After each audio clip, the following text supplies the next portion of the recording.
안녕하세요. 내 변호사 박 변호사 박지원 변호사입니다. 요즘 민폐주차나 보복주차에 관한 뉴스들이 많이 올라오고 또 법적 다툼까지 가는 경우들을 보게 되는데요.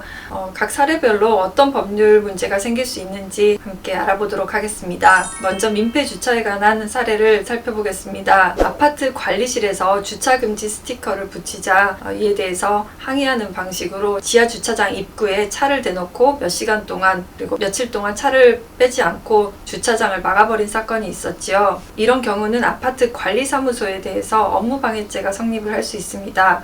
차를 이용을 해서 그러니까 위력을 행사를 해서 입주민들의 주차 관리 업무를 담당을 하는 아파트 관리사무소의 업무를 방해를 했다는 것입니다. 따라서 이런 행위는 형사처벌의 대상이 됩니다.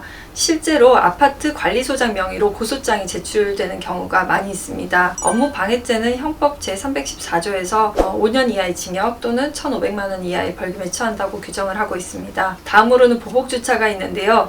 이 사진은 얼마 전에 한 사이트에 올라온 사진입니다. 주차 두 면을 차지한 이 민폐 차량에 대해서 다른 입주민이 차를 바짝 붙여서 주차를 해놓고 이 차량이 빠져나가지 못하게 한 것인데요.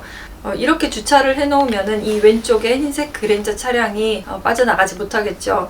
이런 경우에는 민폐 차량에 대한 응징으로 보는 사람 입장에서는 속이 시원할 수도 있겠지만 이렇게 몇 시간 그리고 며칠 동안 이렇게 주차를 해놓으면은 재물손괴 혐의가 인정이 될 수 있습니다. 재물손괴죄는 물건을 부수거나 아니면은 은닉하는 방법도 있겠지만 기타 방법으로 그 재물의 효용을 해한 자도 처벌을 하도록 하고 있는데요. 이런 경우에는 이 왼쪽에 있는 흰색 그랜저 차량이 운행을 하지 못하기 때문에 그 차량을 차량의 용법대로 사용할 수 없는 효용을 해야 하는 경우에 해당이 될 수 있습니다. 재물손괴죄는 형법 제366조에서 3년 이하의 징역 또는 700만 원 이하의 벌금에 처한다고 규정을 하고 있습니다. 이 주차 두 면을 차지하는 민폐주차 차량에 대해서 아쉽게도 형사처벌하는 규정은 없습니다.